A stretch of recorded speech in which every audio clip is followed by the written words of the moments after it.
The First Man in the Moon by G.Wells. Chapter 3. The Building of the Sphere. I remember the occasion very distinctly when Cavor told me of his idea of the sphere. He had had intimations of it before, but at the time it seemed to come to him in a rush. We were returning to the bungalow for tea, and on the way he fell humming. Suddenly he shouted, "That's it! That finishes it! A sort of roller blind!" "Finishes what?" I asked. "Space, anywhere. The moon." "What do you mean?" "Mean? Why, it must be a sphere, that's what I mean." I saw I was out of it, and for a time I let him talk in his own fashion. I hadn't the ghost of an idea then of his drift, but after he had taken tea he made it clear to me. "It's like this," he said. "Last time I ran this stuff that cuts things off from gravitation into a flat tank with an overlap that held it down. And directly it had cooled and the manufacture was completed, all that uproar happened. Nothing above it weighed anything. The air went squirting up, the house squirted up, and if the stuff itself hadn't squirted up too, I don't know what would have happened. But suppose the substance is loose and quite free to go up." "It will go up at once." "Exactly, with no more disturbance than firing a big gun." "But what good will that do?" "I'm going up with it." I put down my teacup and stared at him. "Imagine a sphere," he explained, "large enough to hold 2 people and their luggage. It will be made of steel lined with thick glass. It will contain a proper store of solidified air, concentrated food, water distilling apparatus, and so forth, and enamelled, as it were, on the outer steel." "Cavorite?" "Yes." "But how will you get inside?" There was a similar problem about a dumpling. "Yes, I know, but how?" "That's perfectly easy. An airtight manhole is all that is needed. That, of course, will have to be a little complicated. There will have to be a valve, so that things may be thrown out if necessary, without much loss of air." "Like Jules Verne's thing in A Trip to the Moon." But Cavor was not a reader of fiction. "I begin to see," I said slowly.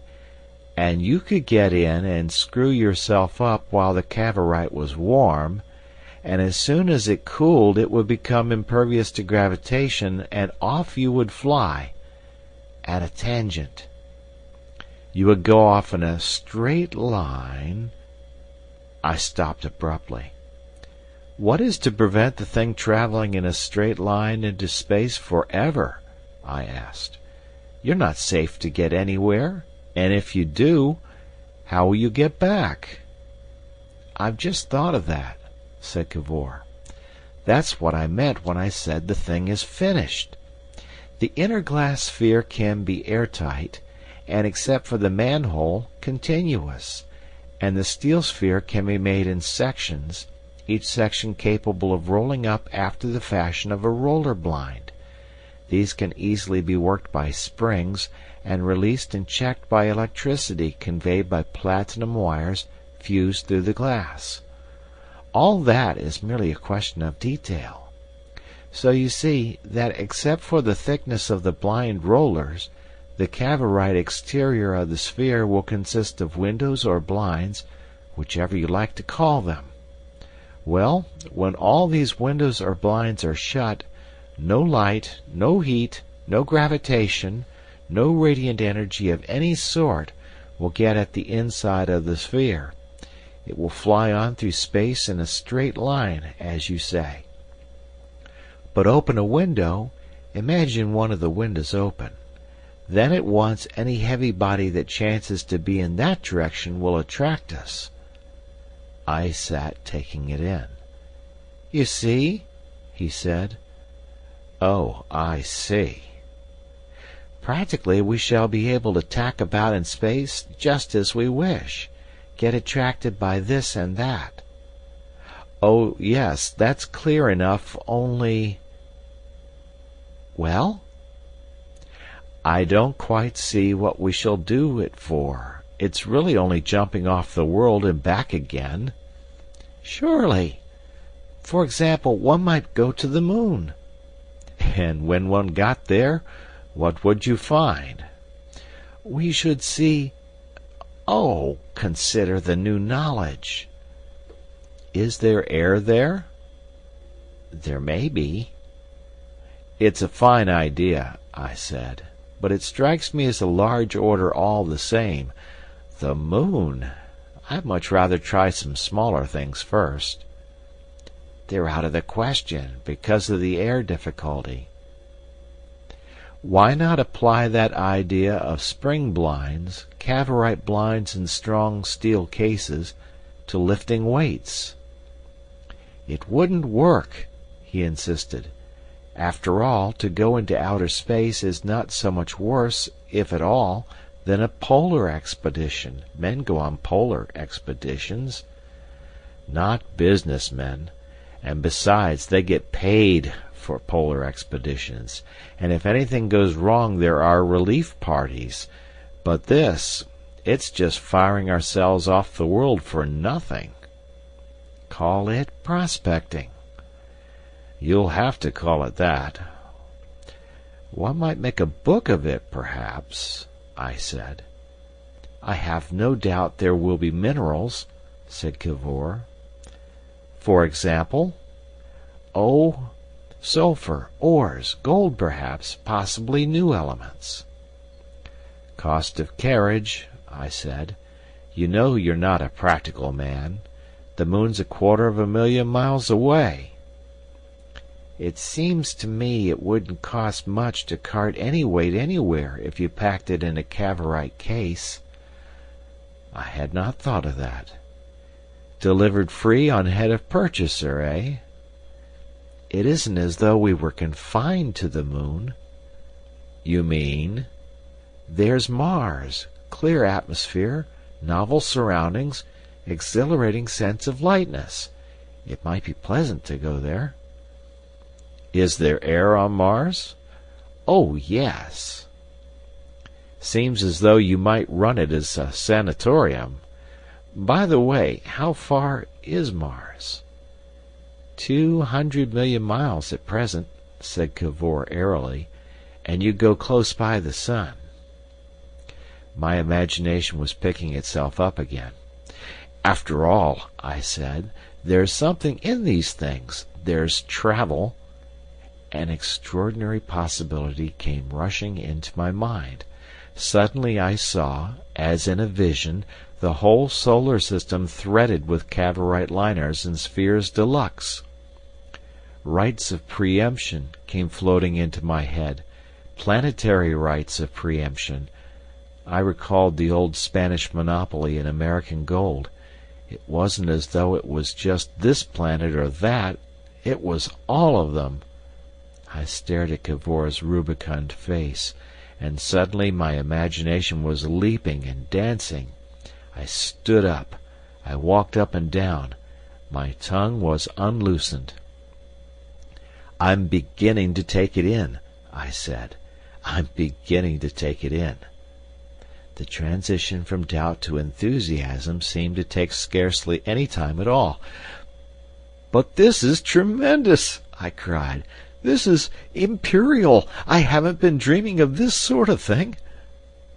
Once the chill of my opposition was removed, his own pent-up excitement had play. He too got up and paced. He too gesticulated and shouted. We behaved like men inspired. We were men inspired. We'll settle all that, he said in answer to some incidental difficulty that had pulled me up. We'll soon settle that. We'll start the drawings for mouldings this very night. We'll start them now, I responded, and we hurried off to the laboratory to begin upon this work forthwith. I was like a child in Wonderland all that night. The dawn found us both still at work. we kept our electric light going, heedless of the day. I remember now exactly how those drawings looked. I shaded and tinted while Cavor drew. Smudged and haste-marked they were in every line, but wonderfully correct. We got out the orders for the steel blinds and frames we needed from that night's work, and the glass sphere was designed within a week. We gave up our afternoon conversations and our old routine altogether.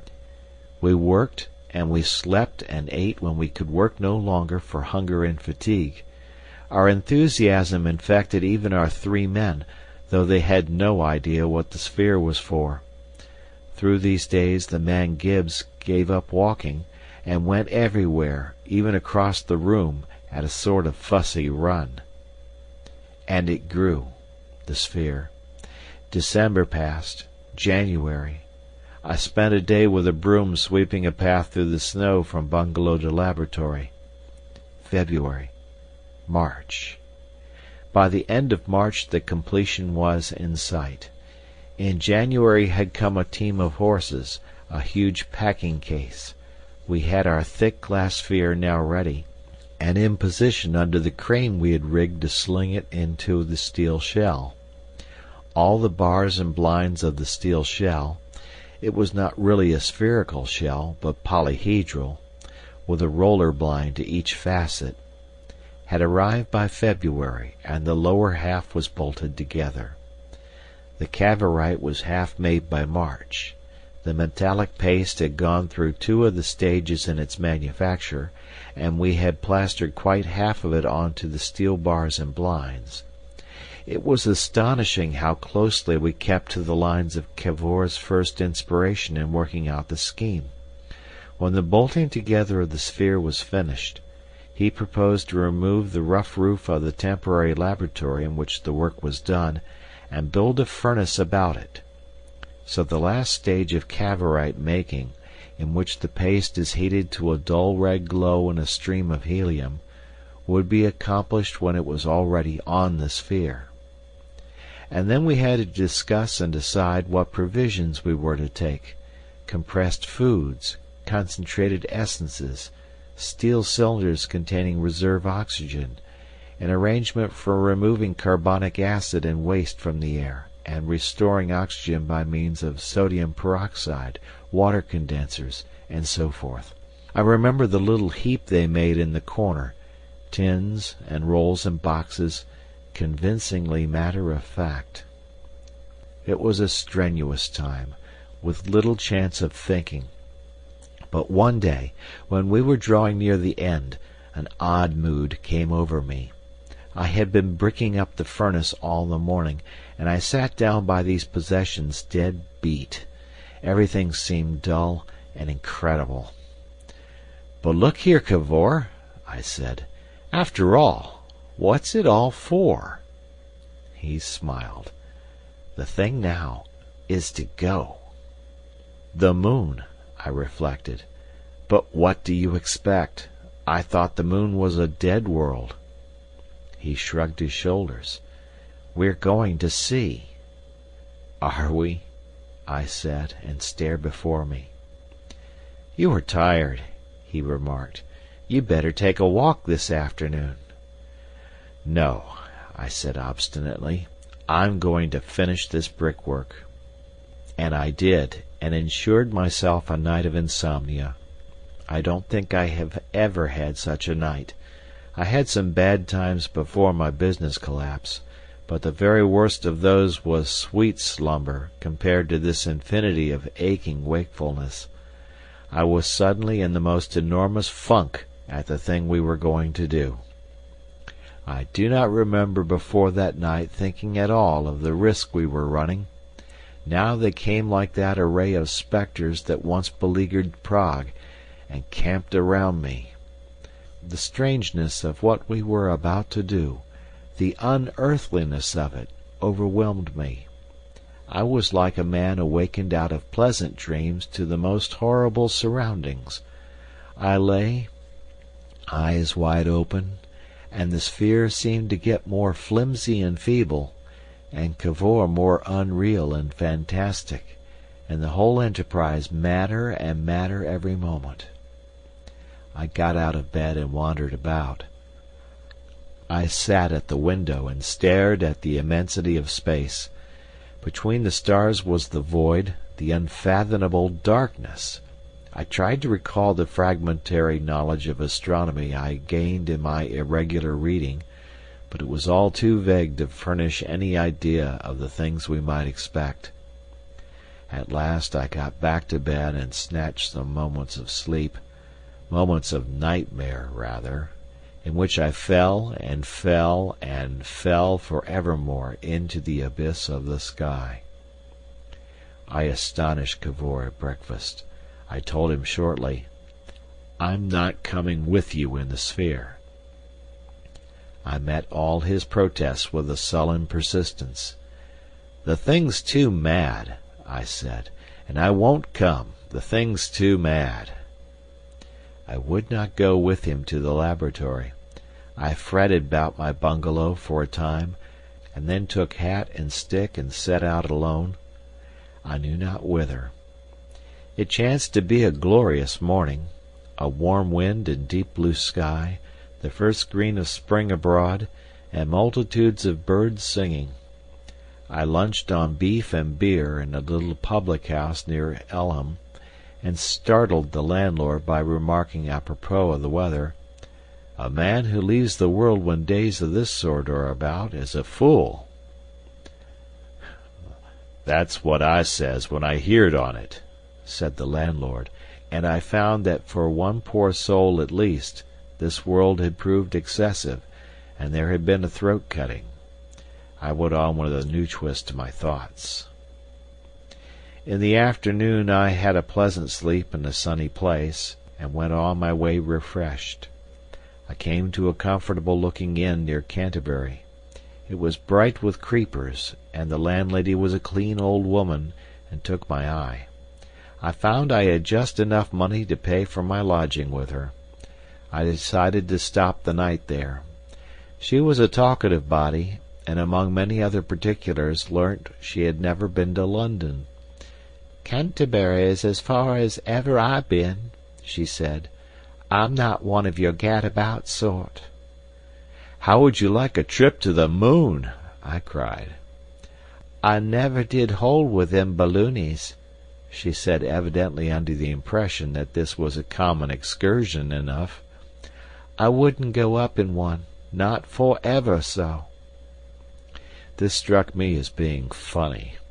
After I had supped, I sat on a bench by the door of the inn and gossiped with two labourers about brick-making and motor cars and the cricket of last year.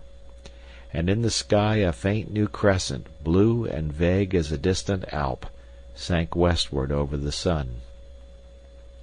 The next day I returned to Cavor.